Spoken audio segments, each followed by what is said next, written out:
me, you just hit the nail on the head, Kerry. We have in our Equisit, we have what we call person traits.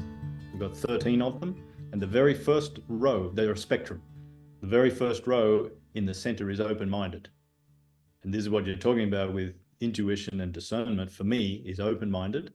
Yeah. And on the one side of the spectrum, we've got closed-minded. That is judgment, if you want to call it that, but closed-minded, they make a judgment. They say, this is my right, or this is your wrong, or they cut it in black and white, right and wrong. And open-minded, there's no right and wrong. In that case, it's let's think about it, let's discover it, let's try it out. And then with your discernment, if it doesn't fit with us or our beliefs or our values, doesn't feel good to us, then we not.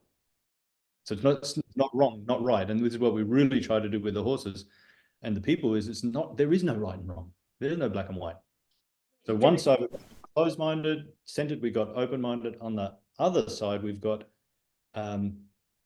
influence-minded. So you go with the latest influencer, whatever's on the social media. This is what's right now. Oh, this is what's right now. Oh, this is what's right now. Or in other words, when we were teaching courses and clinics, these people would come along to the next clinician, and then the next clinician, and then the next clinician, kind of influence-minded. So yes. I love that. See, this to me is a perfect example of weaving intuition and intellect, because when we're talking about discernment, to truly discern asks me to know myself well enough to be able to feel if I have multiple options, why would I choose one over the other?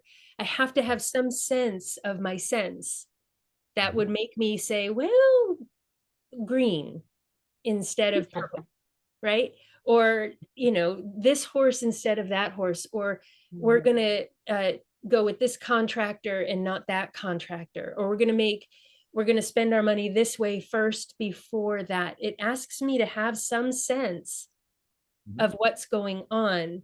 And from there, I have the analysis of what's at hand, right? And so having that spectrum in place, it gives the mind a reference point.